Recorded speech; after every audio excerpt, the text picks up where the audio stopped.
And g'day everyone, I'm the man called Kemosabe, the man with the plan from the land down under, and welcome to 3 more Flash reviews.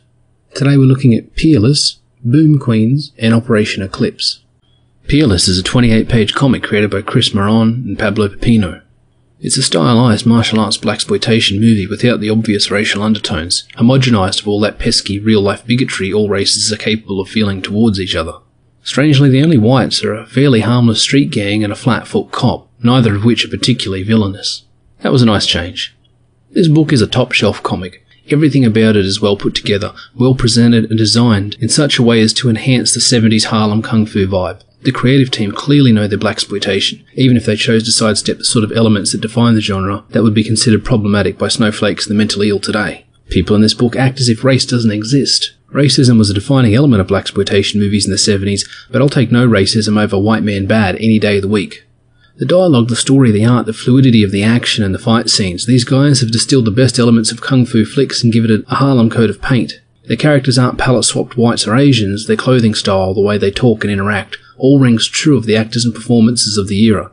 It manages to capture the aesthetics of the races portrayed without being bogged down with identity politics or grievance culture. The protagonist, Kiara, doesn't blame the man for keeping her down, she's too busy kicking ass.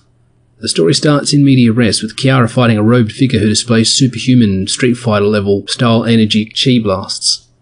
As good as Kiara is, this guy is clearly next level. Kiara claims to hold the title of one of the lauded Fists of Fate. She promptly gets stomped into the pavement, and then we jump back 39 hours to Kiara arriving in New York after years abroad studying in China. She's come back to the city looking for a missing former lover. What ensues is a high-paced chase and fight movie in comic book form, the first 30 minutes to an hour of a really good blaxploitation kung fu movie. This book is movie bait. It doesn't feel like a movie script turned into a comic, but it definitely feels like a movie turned into a comic. By that standard then, I believe it'd make a really good movie. The book does sidestep racial issues, as well as, so far, the seedier elements of movies from the genre and era. In blaxploitation there is a lot of sexual looseness, drug use, people taken advantage of and pressured into dangerous or destructive situations against their will. None of that griminess is present here beyond the gritty visuals and the art style. That doesn't mean the story is soft or tepid. In fact, the punchy dialogue and high martial arts stakes means it rises above the grimiest elements so common in these movies. These guys use the F-bomb like punctuation, but it never feels forced. It's not quite scripted jive talking, but it has the beat and authenticity of urban speak, of real street talk. The story ends in a strange, almost flat point. I was genuinely surprised when the story was over. This book is part 1 of an 8-issue series, so it looks like the whole tale will be one hell of a story, one that I'm planning on sticking around for. I remember the author of the book was pretty abrasive on Twitter and got into some heated arguments with people in there. That actually coloured my perception of the book. I've had this file sitting on my hard drive for months now and I've had no motivation to open it. Once I started reading the comic, I was engaged with an excellent love letter to 70s action, blaxploitation, and martial arts movies. I'm a convert. I'll buy all the issues of this story now that I know how good it is. I would have known it a lot earlier if the author had been able to follow some of the sagest, most important life advice of this century. So please keep that in mind, particularly if you're a creator. Next time somebody posts something that gets you mad. Unless drama and outrage are your brand, spicy takes will probably, eventually, impact your sales. Remember your job here. Boom Queens is a 28-page comic funded on the Kickstarter platform. It's got more than a dozen people listed in the credits, so I'll just post a screen cap of the credits page. This is a sort of book I see a lot on Kickstarter. I think, yeah, the art looks cool, the colouring is nice, and the girls are sexy. They can have my $5 for a digital issue. It doesn't necessarily have a hook that makes me want to read the story. I don't think, why do I want to read this book? I think, why not read this book? And that's not a good place to start from. The cover is well drawn with a cool design and a nice bit of implied motion. The rainbow on the front of the lead jet bike is a big old LGBTQIA+ slap in the face. That's not a bad thing, but it always feels like pandering. Hey guys, we're super queer. Buy our book because we and all the characters are queer. But I suppose if people buy frog books because they like that the guy who draws them cuts up Star Wars figures, then people can buy queer books because they like to see that demographic represented on the page. I'm weary of characters being defined by race and sexuality, especially when queer and brown is beyond reproach and always good, and straight and white is irredeemable and always bad. If any or all of these girls are gay or bi or however they identify as, wouldn't you as the reader rather see that hinted at and revealed through actual story and dialogue and interactions, not just a huge rainbow slapped on the front? This point is even more salient when you get to the end of the book and you realise you know nothing about these women. You don't know their abilities, their motivations, their history or their relationship to each other.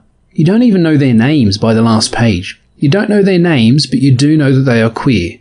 This is a big problem when a writer thinks who a character sleeps with is more important than basic information like name, relationship, and motivation. The redhead, who appears to be the protagonist, has some motivation hinted at throughout the story.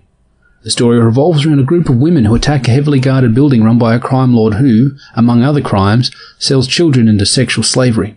When you want your heroes to look heroic, you pit them against the worst villains you can, and there's none worse than those that prey on children. The redhead appears to have been either an employee of the crime lord who sells these children, or she was forced into sex work for or with him in the past. This is implied several times in clear but subtle ways. It's some good writing. The rest of the book is one long action scene with the girls fighting, shooting and killing their way through the building in an attempt to rescue and free the enslaved children. It's very well done. The art is great, solid Joe Mad vibes, but with enough new to be its own thing. The colours are bright and cartoony like a vibrant video game, but I would have leaned more into the digital noise, chromatic aberration and neon pink of cyberpunk to give it a more stark, gritty edge. The combat is very well drawn and the anatomy and proportions are nearly beyond reproach. All in all, it's a very nice looking book, but without those foundational details, the who and the why, some idea of what came before. I mean, I love in media res, but where's the backfill? Why should I care? That's my main problem with this book. It exists just to exist. It's one long action sequence, a well-drawn, well-coloured and fun-to-read action sequence, but it has no stakes, no weight.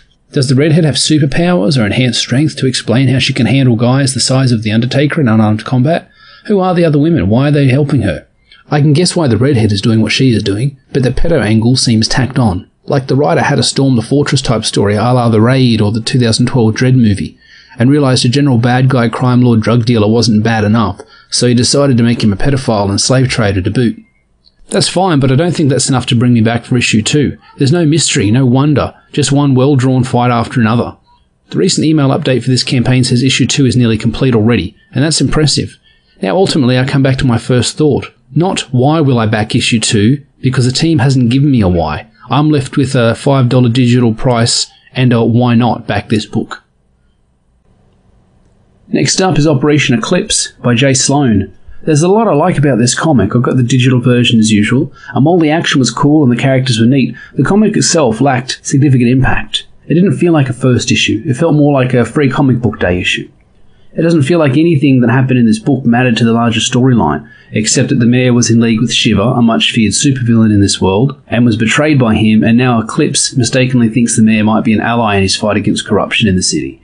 A good bit of intrigue, but again, more suited to a Zero issue or a backup in another character's comic. In fact, this issue felt like the old Prowler backup stories used to get in Spider-Man comics. Fun, but isolated. Everything about this book was perfectly serviceable. The story, the dialogue, the art and colours, the costumes and codenames of good guys and bad guys. It's a fine book, but it's not exceptional. Not yet. This book has the potential to be so much more. We just need to know more. Marvel was able to build a huge mythos and an interconnected universe because they were publishing dozens of titles a month for 60 years. For a creator like Jay Sloan, it's infinitely more difficult to build the kind of continuity and lore readers want when you're able to maybe put out 1 or 2 books a year max. We need to know those fundamental elements that make a hero more than a guy in spandex stopping bank robbers. Why did Spider-Man take off so strongly when he debuted despite editors telling Stan Lee, people hate spiders and you can't make a hero with a spider motif? It was Peter's life beyond the costume. His loves and losses and obstacles that he overcame, people could relate to that. Without that stuff, most heroes are just XPs of the closest established character one can reference. All this stuff might be coming in issue 2, which is funding right now on Kickstarter. How those details land with the audience, Eclipse's identity, extended cast, his life and motivation will determine the success of this series that already has so much potential.